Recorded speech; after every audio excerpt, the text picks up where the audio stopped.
గెలిచిన సర్పంచులు ఉప సర్పంచులు మీరు ఒక్క విషయం దయచేసి యాద పెట్టుకోండి. ఈ గవర్నమెంట్లో మీరు పనిచేసేది 2-2.5 ఏళ్లే.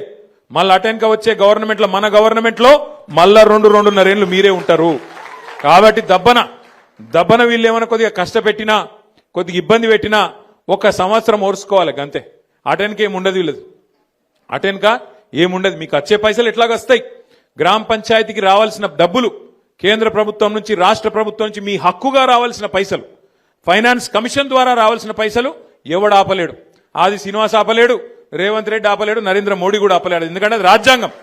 అంబేద్కర్ రాసిన రాజ్యాంగం ఆధారంగా మీకు రావాల్సిన పైసలు బరాబర్ వస్తాయి. ఎవనయ్యా కూడా ఆపలేడు అది. కానీ ఏమన్నా గిట్లనే ఆడనో ఈడనో బెదిరించే ప్రయత్నం చేస్తారు. వీళ్ళు చాలా లంగలు కాంగ్రెస్ వాళ్ళు. వాళ్ళ మాటినకపోతే ఏం చేస్తారు? సర్పంచ్ గారిని ఏదో ఒక దానిలో ఇరికిచ్చి వాళ్ళని సస్పెండ్ చేయాలి. ఎందుకంటే అధికారం కదా, సస్పెండ్ చేయాలి. సస్పెండ్ చేసి ఉప సర్పంచ్ వాళ్ళ మనిషిని పెట్టుకోవాలి, వాళ్ళకు బాధ్యత ఇవ్వాలని చెప్పి లంగ కథలు చేస్తారు. అందుకే మనకు కూడా తెలివి ఉంది కాబట్టి, భగవంతుడు వాళ్ళకే కాదు మనకు కూడా తెలివితేటలు ఇచ్చిండు కాబట్టి నేనేం చెప్తున్నా అంటే, జిల్లాల వారీగా సర్పంచులకు అండగా నిలబెడతందుకు ప్రతి జిల్లాలో లీగల్ సెల్ ఏర్పాటు చేస్తాం. ఎక్కడ ఎవడన్నా మిమ్మల్ని సస్పెండ్ చేసే ప్రయత్నం చేస్తే వెంటనే 1 సెకండ్ కూడా మీరు ఆలస్యం చేయకండి. జిల్లా పార్టీ ఆఫీస్ ఇక్కడనే మీకు పక్కనే ఉన్నది. మన జిల్లా గింతనే జిల్లా, చిన్న జిల్లా, 12 మండలాలు, 2 మున్సిపాలిటీలు, చాలా చిన్న జిల్లా మనది.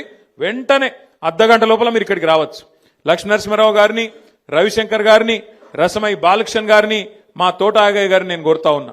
ఎక్కడ ఏ ఊర్లో చిన్న, ఇప్పుడు 83 మంది మాత్రమే కాదు, ఇంకా 17 నాడు మళ్ళీ ఎలక్షన్ ఉంది, మళ్ళా జోరుదారు గెలుస్తాం, నాకే అనుమానం లేదు. ఎక్కడ చిన్న సమస్య వచ్చినా సర్పంచ్ గాని ఉప సర్పంచ్ గాని వెంటనే ఇక్కడ లీగల్ సెల్ యాక్టివేట్ చేయాలి, వెంటనే కోర్టుకు పోవాలి, మన హక్కుల కోసం మనం కొట్లాడాలి. ఈ విషయంలో రాజీ పడొద్దని చెప్పి నేను కోరుతున్నా.